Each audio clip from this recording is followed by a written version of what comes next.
Hey guys, welcome back to the channel. It's your girl D once again. In today's video, we're going to discuss some things in the African home. So if you're interested, stay tuned. So in today's topic, we're going to talk about the African parent. So some of the things that they lack, where they can still grow if they're willing.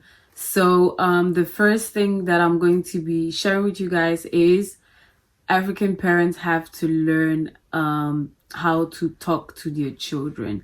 Like most of us, our parents had instilled like some fear in us that it makes it difficult for us to go to them with certain things that are bothering us, like certain questions that we have.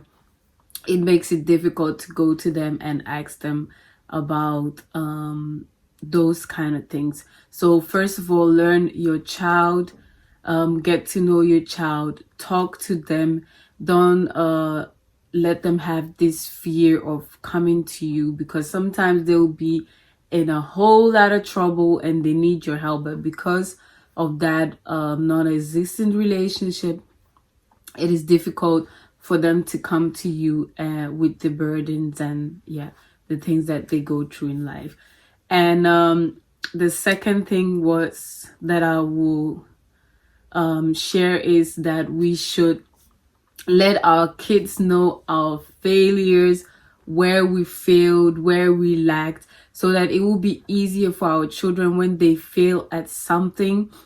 Because of you sharing your story with them, they would have had an idea of how to go about it, or they would have this assurance that failure is not something that should be looked down on. It is just part of life. You can fail at something and excel in other aspects of life. So we should let our kids know. I know the national anthem with our mothers is, hey, when I was little, I used to be this, I used to be brilliant in school, I used to be this, all kind of things.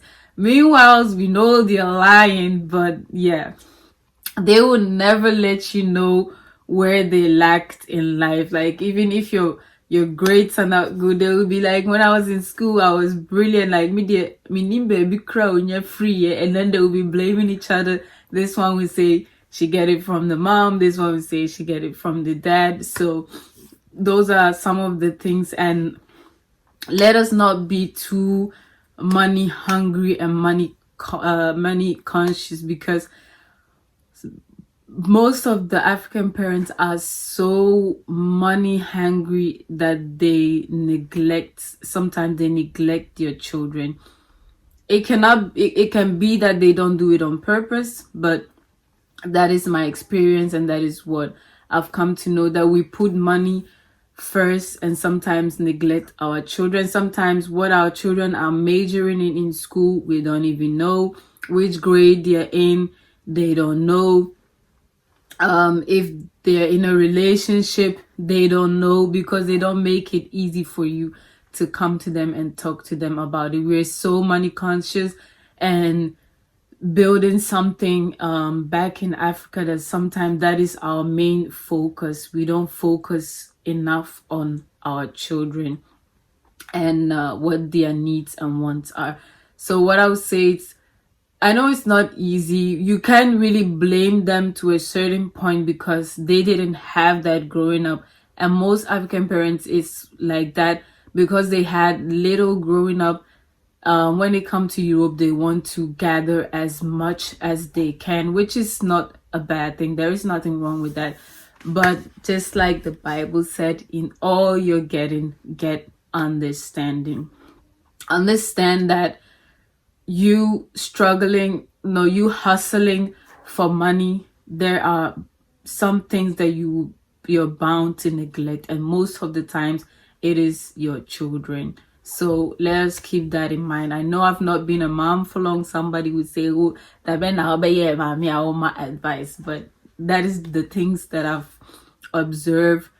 And like kids can advise parents, vice versa. Parents can advise children too. So that is my view on some of the things that we can work on. And even if your child failed at something, how you talk to that child can sometimes break or uplift their spirit. Like, let's say your child comes home with a bad grade, and the first thing, like our national anthem, like in the African home, is like, what Jimiana when so it's not even something difficult, and you can't even do it. Like, sometimes it really breaks your children's spirit down. Instead of saying, okay, you didn't do good this time, but next time try and be better at what you failed at, that would uplift that child's spirit instead of breaking them down. I know our African parents, they want us to be tough, hard. They want us not to show emotion, like not when something is not bothering us. And that is how they were taught. They were taught to survive. So that is how they raised us to be like, in the home. Sometimes they baby the boy child, and then they will tell the girl child, you have to be tough, you have to be strong, you have to be this as a mother, you have to be able to do everything by yourself. And I'm saying that is not the case. First of all, you have to be selfish enough to take care of yourself first before you can help everybody else. In the African home, the mom is busy taking care of any and everybody else, and sometimes they neglect themselves. Like, you have to take care of yourself, because if you're depressed, if you're down, if you're thinking too much, if you have a lot in to deal with, you're not going to be able to spread positive energy to your children. What the stress that you have, you will react that stress onto your children. So we have to know that a happy mom is a happy home. So put yourself first. Be selfish enough to take care of yourself so that you can give a better version of yourself to your children, and not what is left of it. Sometimes to the dad, in broken homes, the dad will leave, and the mom will put that anger or on the children. The anger that she feels towards the husband leaving, she will put that on the children and talking bad about the dad, like, oh papa is subanye, or oh papa kra onye or like, those are some of the things. You bashing the dad is not a good sign, because no matter what, if you struggle and take care of those children alone, at the end of the day, when they grow up, they're still going to look for that person that did them wrong, or that person that was not in their life. That is just part of life. We are always, as humans, we are curious to things that we didn't have. So if you don't have a dad in your life, when you're growing up, you're curious to find that love that you lacked when you were little. Like me, for instance, growing up, like, we didn't talk about sex in the African household. Periods, we didn't talk about it. Like, things that are important to know, we didn't talk about it in the house. So when I was on my period at the age of 11, my sister was the only person that I could go to ask what to do. And even that, they would tell you, just use a pad, but how to use it and how to go about it, they are not really going to go into detail and tell you what you're supposed to do. Like me, I used to have like massive, like, it didn't play, like massive period cramps, and I was taking everything when it was that time of the month, like, name it, like paracetamol, like we have something here we call it dafaran. I was taking it, pedofemina, name it. I was taking everything, and it didn't work. So I talked to my friend about it, because I was afraid to talk to my mom about it, and my friend told me that birth control pills helps with limiting the pain I didn't know that because nobody taught me.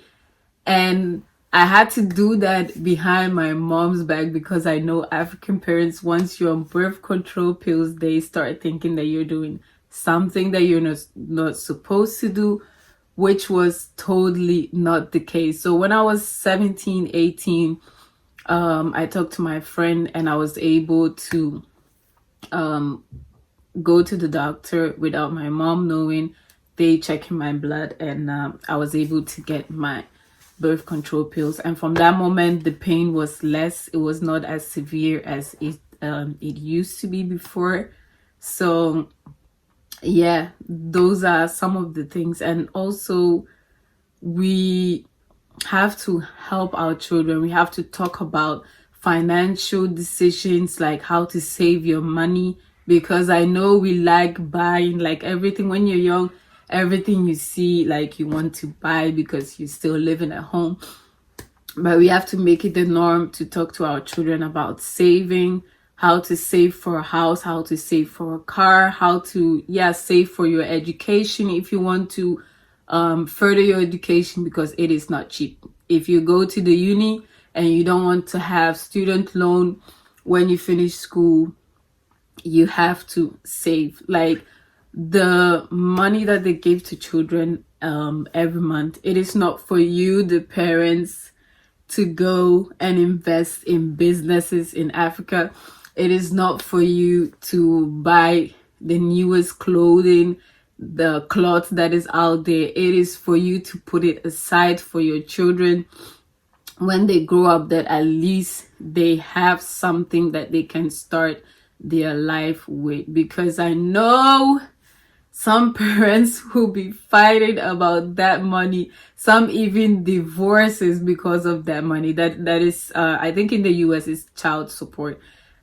Some will even divorce. Yes, divorce over little money. And some also, they have children just because they will get that money, and forgetting that the money that you use to take care of the children is more than the money that you get from the government. Because I remember when I had my first child, it was like 90 euros a month. So 90 euros a month compared to what you be like, what the amount of money that you're going to take care of that child, it's nothing. Like in Belgium, they have this saying that every child costs a house. Like the money you take care of your child, you can buy a house with. So imagine you have 3 children, that is 3 houses. So let's put that in mind. And also let's speak positive things into our children's life. Like sometimes when you're misbehaving, your parents will say, "Oh dear, me su bre bro, me su bre bre. When jai sa niema na life on the NC like if you don't stop what you're doing, your life will be messed up." Like those kind of things, we have to stop saying it to our children, because words are powerful and words have meaning. What you're speaking out into the universe will come back on your children, and you will be wondering, maybe that time you were just speaking out of anger or you didn't mean what you're saying, but because you've spoken it into existence, it will start manifesting. And when your child starts misbehaving or doing nothing with their life, you would think, my child don't want to do anything, but that time you would have forgotten that you spoke that thing into existence, into that child's life. So let's be mindful of that. And also, let's make luxury trips the norm to our children. Like, take your children on trips, pamper them. I'm not saying spoil them. Let your child know the worth of money, like what money's worth. But at the same time, take them on trips, family bonding, it being camping, like things that bonds a family together. Like take them on if you have the money, take your child on a cruise, so that when they grow up, they know there is more out there than just what they're used to. Because our moms suffered, sometimes they want us to suffer the way that they suffered. But if you've suffered, the logical thing to do is you will not want your child to go through what you went through at their age. So make it the norm for them, because if you don't do that, you're repeating a cycle. Sometimes the African home is so dysfunction that we repeat the things that we see. We repeat it, we see it. It's like when you don't have a child, you be like, me, when I have a child, I will not be my child. I will not spank my child. I will not do that until you have it, and then you start noticing that you're doing the same thing that your parents were doing, and you were like, I will never do that. So let's make these stuff the norm to our children. Like when I was back in school, I think I was in class 4, class 6. You know, the other races, when summer vacation, any vacation actually, they will go on vacation with the parents, and then they will come back with these stories and stuff, and then they will be like, how was your trip? Where did you go? And sometimes I would say I didn't go anywhere, but it was becoming the norm of me saying I didn't go anywhere. So sometimes I would just lie and say I went to this place. Meanwhile, I have no idea of how the place looked. And then they will ask you, which city did you go to? And then I would just change the subject, because one change this subject, and I never have because if you don't change the subject, you'll be caught in your life. So you just change the subject and then go on about with your life. So those are some of the things. Even though we love our African moms, y'all have to do better. Like sometimes you set your children up for failure. Like you don't teach us most of the things that are valuable to us, and then you just release us when we are grown. You release us into a pack of wolves, which is the world. You release us into the world with no knowledge of certain things, with no knowledge of finance, anything, how to survive alone. And then your child is bound to feel like you can't succeed where you don't have knowledge. So it's like it's 1 out of 10 who will succeed without having the knowledge not given to them. So just like they say, knowledge is power, knowledge is key. Teach your children. Don't just release them into the world without knowing anything, and then they'll just be struggling like you did when you were at that age. And also what they fail to understand is what you don't teach your child, society would teach your child for you. Sometimes peer pressure even will let your child do something that they don't want to do or they're not supposed to do. And that is one thing that our parents forget, that what you don't do for us or what you don't teach us about, we're going to learn it regardless. We're going to learn from our friends, our peers. Sometimes they will just peer pressure you into doing certain things that you were not supposed to do. Meanwhile, if your parents taught you about those kind of things, you'll be like, okay, my mom taught me this. My mom said this is the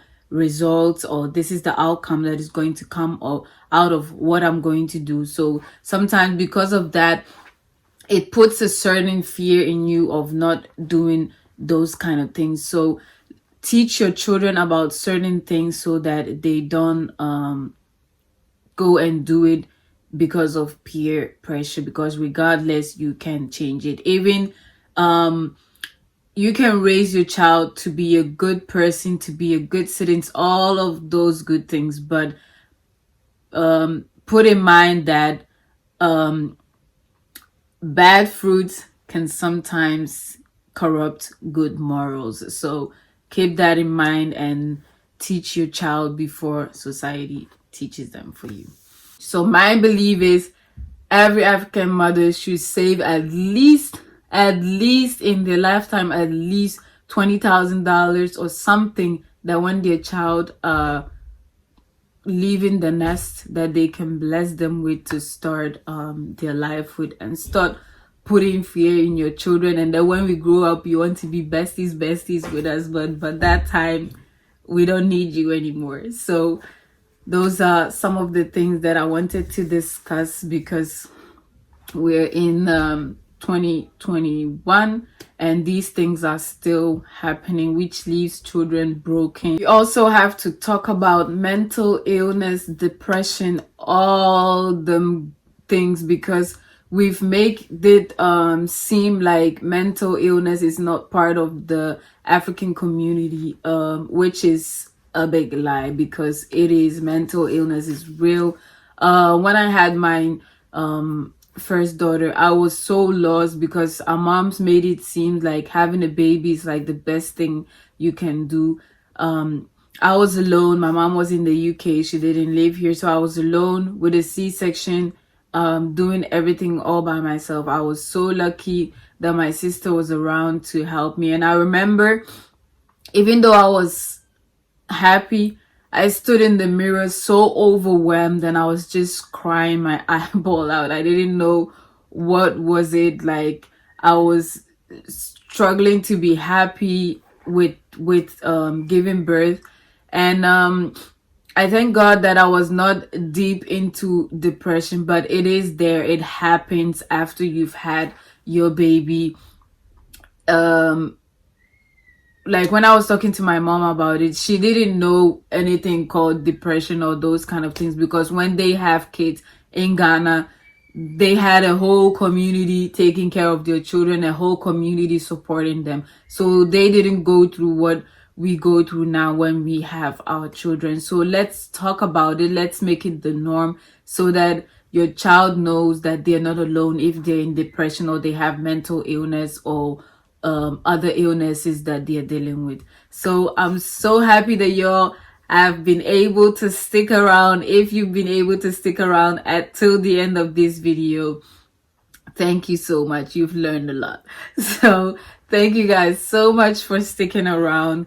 Don't forget to give this video a thumbs up, like it, subscribe.